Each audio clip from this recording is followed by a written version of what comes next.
Good afternoon, everybody, and welcome to the inaugural episode of our new TV channel, Winning Ideas TV. Thank you for watching, and thank you for any comments and feedback. We would love it. This is our first one. We're really excited to bring to you on a regular basis some of the leading business minds and investors and CEOs for our audience. And we will start our first episode today is with DC's Mr. Cranky, Mr. Glen Hellman, who is a fellow Jersey boy. He's a serial investor, serial CEO. He has become a great blogger, speaker, and executive coach. So, Glen, welcome, and thanks for joining. Thanks for having me. Yeah, man. So, Glen's nickname is Mr. Cranky, and I'd love to know how you got that nickname, what you think of it. Do you like it? Do you not like it? And I earned it, and I tried to earn it. Yeah. And it gets back to, I know we're going to spend some time talking about reptilian brain. Yes. And how we make decisions. Absolutely. And part of branding is to be able to stand out, set yourself apart. Yes. So when I started blogging, one of the things I wanted to be as a blogger was a critical thinker. And in a lot of the places I was blogging, they didn't want critical thinking. They thought it was cranky and it was bad for their brand. And I decided, well, screw it. I will become my own blogger and I will be Mr. Cranky. And then the Washington Business Journal just picked it up and perpetuated it. Who nicknamed you Mr. Cranky? Was it the Business Journal or? No, it was people at Tech Cocktail where I was writing at the time. Okay.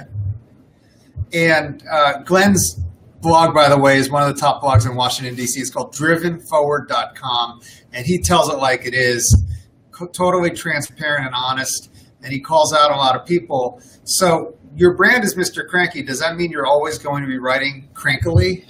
So I know you're fed up with the feel-good press. Yeah, I know that's it's more critical thinking, and I do positive posts. And frankly, when I do them, it's to sort of change the weight from the crankiness. So, for instance, today, it was a slightly cranky post, but it really involved the fact that I understand that as a cranky old white guy, I have a lot of privileges. Yes. A lot of people can't be cranky old white guys. Right. You just can't, but I am allowed to be, and there's a reason why I am, and there's a lot of people who aren't.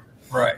So today's blog is more positive. Yes, well, I love reading your blogs, and they are. You do. Thursday's going to be really negative. Just so it's going to be really cranky. Right. It's going to be the definition of a stupid investor. Okay.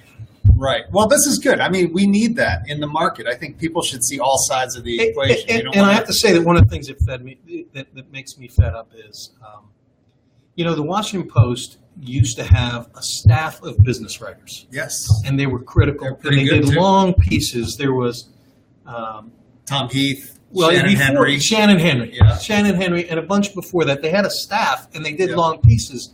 Now there's not enough of them. And there's nobody doing research, and the kind of tech bubble information we get is by people who make money not by selling subscriptions, but by getting clickbait. Yeah. And if you're critical, it hurts your ad brand, it hurts your clickbait, it hurts the events or whatever else is generating your money. That's true. So, one of the things I feel is somebody's got to stand up and do the kind of critical thinking in pieces that aren't getting done anymore. Right. Because I see people getting suckered into bad decisions. Right. And, Glen has a very unique business card. It's a can of, quote, whoop ass, and it looks like a Campbell's soup can. He hands it out to people. We don't have a sample here, but if people wanted to get a copy or get a business card, where can they send you an email to get that? They could contact me through the blog. Through the blog. Yeah, there's a contact. There's a contact page. Contact me, and I've got. But why do you? I mean, you're just playing into the brand of Mr. Cranky. So, why do you have it like a whoop ass? Okay, as your business card? Tien, I love you. I've known you for years. I have no idea what your business card looks like. It doesn't resonate in the back of my brain. This is a reptilian thing. It's the most unique business card I've ever seen. It is. And then the other thing is... Although when you're going to a trade show or something, you got to carry cases of these. No, what you do is you carry labels and then you buy the soup cans when you're there. But and there's another problem is when people are traveling, you've got to give them empty soup cans, which is the right, so they can bring them on airplanes. So they can bring them on airplanes, and so the empty soup cans are pencil holders, cans of whoop-ass pencil holders. Very cool. And clean it out, yeah. Very cool. But the thing about the whoop-ass, as a sales technique, for instance. Nobody answers the phone anymore. Mm-hmm. If I don't know the number, I don't answer it. Right. I've got people who screen. Nobody leaves voicemails anymore and I don't take those emails anymore. Right. If I want to talk to somebody and I send them a can of whoop-ass in the mail, it gets opened up. Got it. And when I call them, they'll answer. Now, are they supposed to use that whoop-ass with their people, or are you going to use it with them if you coach them? So in the ingredients section of whoop-ass, it says, you can open up a can of whoop-ass on your people, and that may help them perform better. But who opens up a can of whoop-ass on you when you need it? Who keeps you honest? Who moves you forward? Here's your can of whoop-ass. So that's sort of your coaching style. You hold people accountable. That's my job. Is to, I help people figure out what to do, and then I get them to do it. Right. I just keep asking questions. Right. Well, I do want to talk about the coaching, but first I do wanted to talk about your concept of the reptilian brain. I've seen you speak on the topic. I've seen you write on the topic, and it's a great sort of what is the reptilian brain, and why does it matter to business leaders or CEOs? Why should they even care? So as humans, we make a bad assumption when we believe that people make decisions rationally. Yeah. We make logical decisions illogically. And the big drive. We make logical decisions illogically. We make rational decisions irrationally. Okay. And I'll give you a real simple proof of that. But the reason behind that is that through research, when you put an MRFI on your brain and see what lights up and where decisions are made in the brain, it's in the same part of the brain we share with reptiles, the alligator brain, the reptilian brain. That's actually where the decision gets made. Yet, we have this huge frontal cortex that we think with. It's logical. It's logical. It's where language exists. It's how we do numbers. It can do things that are more perceptual. It can handle abstractions. Right. That back part of the brain can't. It's got a very simple programming. And that part of the brain was developed 280 million years ago. Right. Humans have been on the earth for 100,000 years. Mm-hmm. So if you forget that part of the brain is a major element in decision making, you're going to lose. If you try to make a decision the way your brain thinks of abstract concepts and try to make them real, you're going to lose. Right. So the can of whoop-ass is a more physical, less abstraction. People remember it. Is it more than like fear and greed or fight or flight? Okay, so here's one. Is it rational that in Washington, D.C., there's not a person here who hasn't been caught in traffic? If you're caught in traffic, which is every day. Every day. What starts happening is you start sweating. Your blood pressure actually goes up physically. You start sweating. You might be banging the wheel. You get angry. You get irritated. You're not somebody you want to spend time with. That is, in the animal kingdom, that only takes place if an animal is going to die. That is fight or flight. So what's going on there? What are we telling our part of the brain? And we have this self-talk, and my self-talk is this. Probably, I'm going to be late for this appointment. Mm-hmm. Customer's not going to buy a product from me. My boss is going to find out he's going to fire me. I'll probably never get another job again, which means I won't be able to earn money, which means I won't be able to eat, which means I'm probably going to starve to death. Mm-hmm. And everybody in that audience has gone through that kind of experience, but I guarantee you 99% of you have not died or starved to death. It's a small percentage that may have, but out there watching. But 99% of you watching have probably not died. Therefore, once you know that actually, yes, and you can actually exercise the frontal part of the brain, the neocortex, and say to the back part of the brain, it's okay, I'm not going to die. I don't get upset in traffic anymore. Mm-hmm. So the reptilian brain, I totally buy it. 280 million years of history. makes total sense that people are. So what are some tools and tricks that it's more visual. It's more visual. It makes it. That's why a can of whoop-ass, which stands out, will have people remember me. But it's why graphs make more sense than numbers. The part of the brain that makes decisions doesn't know language, so give it pictures. That's why you know the pictures are. So when you're selling, whether you're selling to a customer or internally an idea, you want to do these things, right? You want to appeal to the audience's reptilian brain. Right. And here's another. One of the greatest marketeers of all time is Joseph Stalin, a brilliant marketeer. And one of his best pieces of marketing advice is 1,000 deaths is a statistic. 1 death is a tragedy. I'll give you an example of that. 2 years ago, 450 people were shot in Chicago. Statistic. Glen Hellman left his home one morning. A couple months earlier, he had received an award by Magic Johnson for being a mentor of young kids. Now, this was a kid who had been in trouble all his life. He was 20 years old, and he had just got accepted to college, and he was doing mentoring. He left his mom's home. He went to the basketball court. He was playing basketball with a kid he was mentoring, and he got shot. That's a tragedy. That is a tragedy. So the reptilian brain can empathize with Glen Hellman, but not with the stat. But then I can say there were 453 Glen Hellman Farrells. Okay, yeah. Got it. In Chicago. And build it up. That's one of the ways you use to affect people. And one of the ways this gets in the way of leadership is we choose our leader. We have not had a leader, a president in the United States since 1888 who was shorter than average. So the last over 100 years, presidents have been taller than average. And that's because we all know, reptilian, right? We want the tall, handsome. We believe we pick leaders the way we would pick them if we were living in caves and fighting off saber-toothed tigers. Got it, yeah. But Hillary Clinton could have pushed that bomb button just as well as Donald Trump. Right. It doesn't involve size anymore, yet that reptilian brain looks at choosing leaders. How can I feel safe? And modeling behavior that makes people feel safe is a way to hack through the deficit of the reptilian brain. That's really awesome stuff. Very interesting to keep in mind when we're selling or just dealing in business. How can we learn more about this? Are there resources or? Well, my book. People can email you. You're writing a book. I'm writing a book. I've got a bunch of blogs on it. There's a great pop culture book out right now by Michael Lewis, who talks a lot about how humans make decisions and how illogical we are, called The Undoing Project. Great book, easy read. The Undoing Project. And if you read that and love that, then it's about a scientist who wrote another book called Thinking Fast and Slow, which is another great book. But there's a lot of reading on neuroscience. Yeah.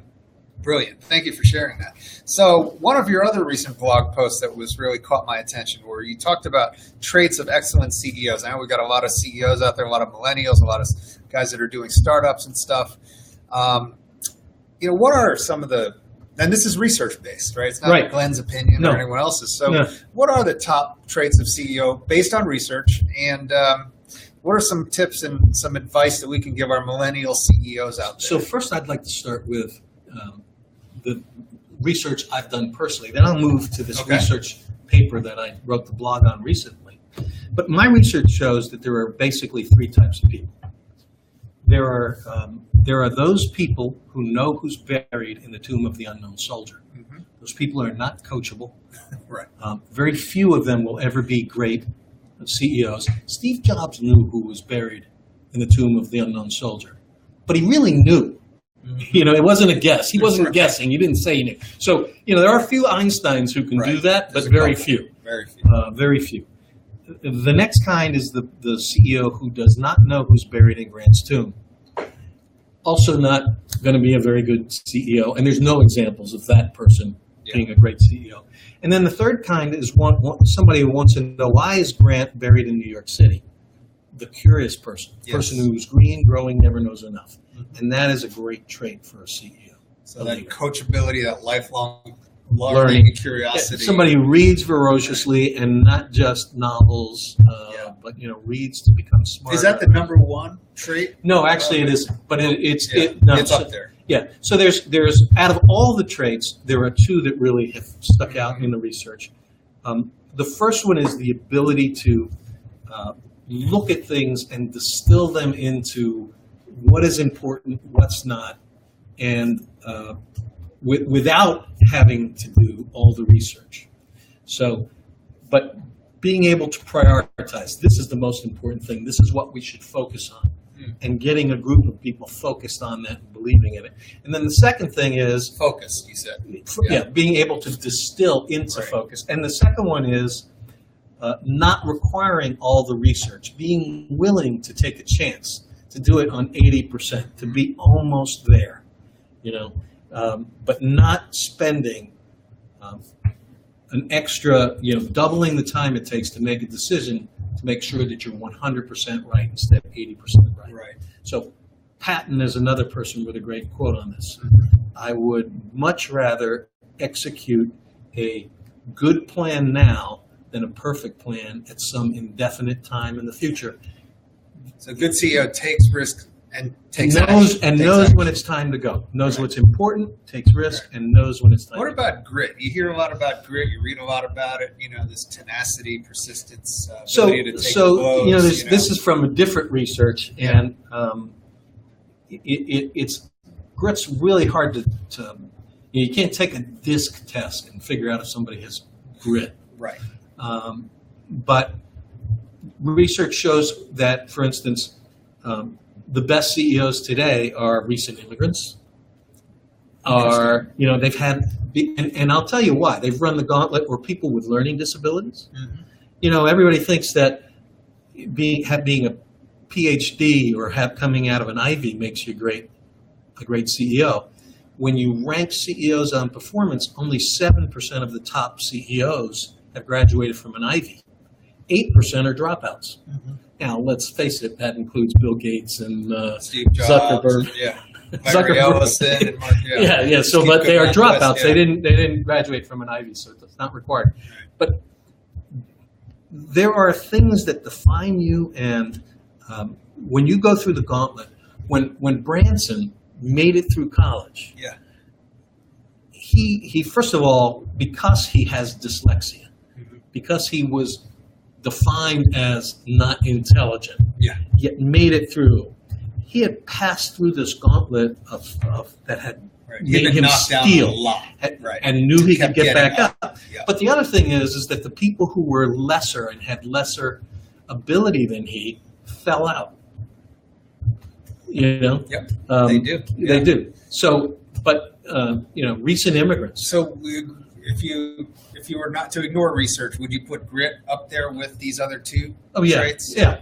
I mean, I would, and then to a fault, though. Yeah. In a startup world, one of the hardest decisions is figuring out, is it time to pack it in? Right. And it's never a good time to pack it in. It just never is. There's so many stories of people who have gone past the time of thinking they were failure, who've made it. They were one payroll away. And there's so Under many. Armour, look at Federal Express. They all came within a payroll of going out of business. Yeah. It's amazing when you look at that. Quick, so I was on the red eye back from Brazil last night, and I saw this awesome HBO documentary. I highly recommend it. It's called Becoming Warren Buffett, and that's probably why I couldn't sleep on the plane. I saw this documentary, and it just blew my mind. Anyway, there's a story in there that talks about their first meeting, Warren and Bill Gates. Bill's mother insisted that Bill come up and meet Warren, and he didn't want to do it. I guess at dinner, his father gave a piece of paper to Warren and to Bill and said, why don't you guys write down in one word, your reason or how you guys were so successful.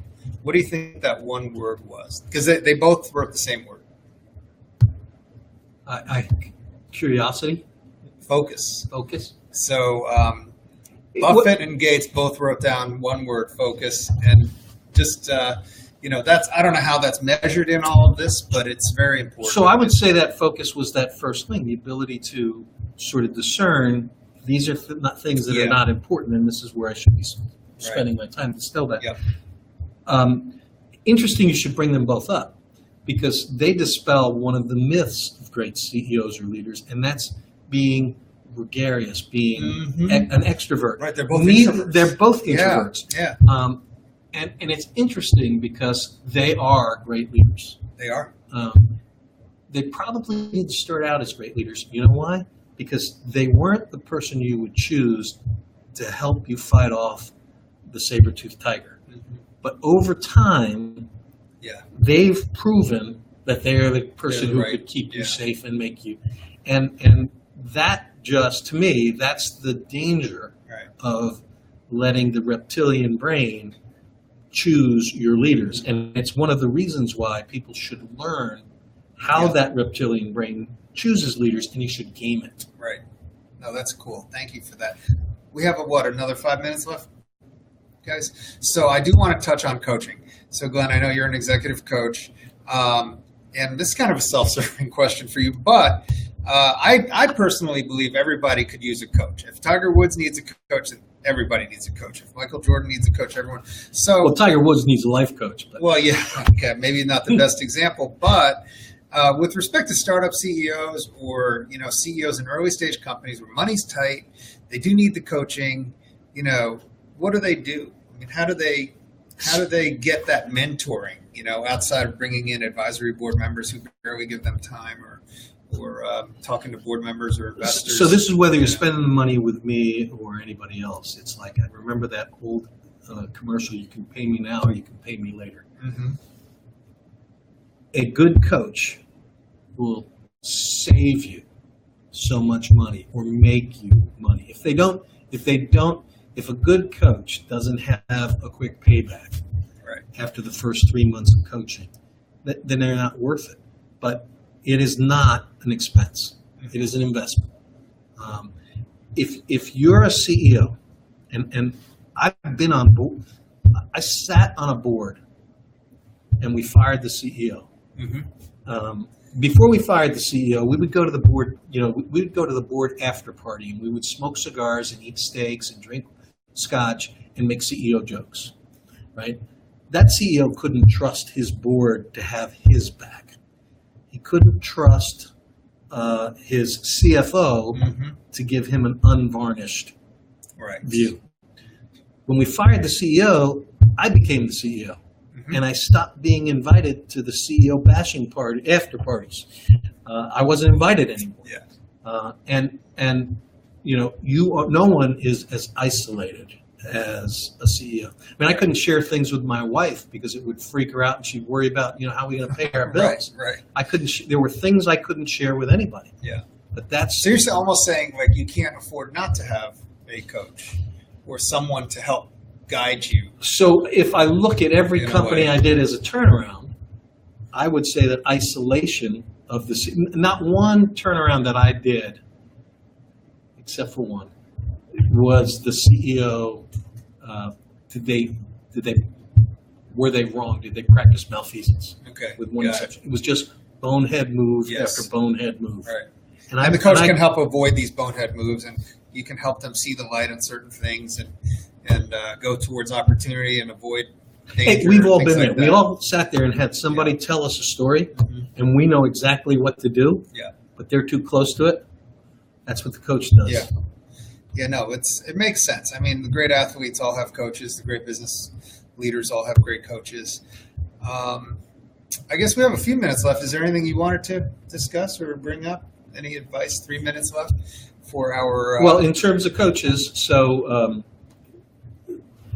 there's a can of whoop-ass. Oh, really? Oh, hey, thanks, Laura. So that is what a can of whoop-ass looks like. There you go. There's your can of whoop-ass. Mm-hmm. And another reason why I do the can of whoop-ass is I used to go to shows and I would get all these trinkets that I'd love. Yeah. And when I got the trinkets I loved, I would give them to my kids to play with. I got this monkey that you can shoot across the room and it screams when you shoot it. Right.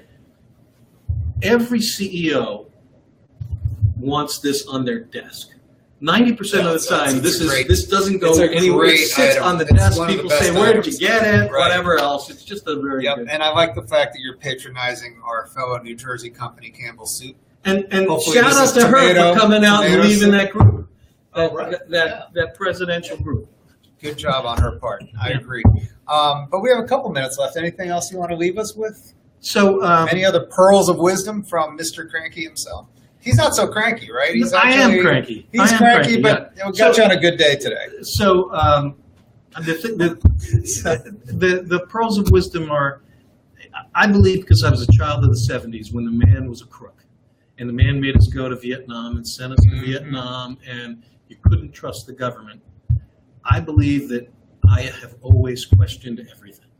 And I think we're in an environment now where people take things for granted and take the word that they hear. So, you know, I watch MSNBC, and I watch Fox News. Yeah, so do I. And then I make up my mind. And CNN. I watch all three. Everybody's got. I tell my kids to do the same. Right. You need different viewpoints. Because it's just and so my thing is question everything. And unfortunately, in the business press, the local business press, the startup press, a lot of what we read is just the national startup press, the Mashable TechCrunch. Yeah, there's all something in it. Right. You know, when you hear that somebody won a CES award, just go Google that and you'll find out that that's a pay-to-play award.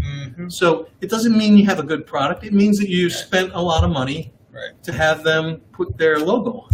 Sure. No, that's great advice. Think for yourself. So with that, I want to thank you guys for tuning in. Please leave your comments. You've got Glen's contact information, and thank you guys so much. Hopefully we'll keep doing this, and stay tuned for our second and third and fourth installments. So thanks and have a great day. Thank you so much, brother. This is how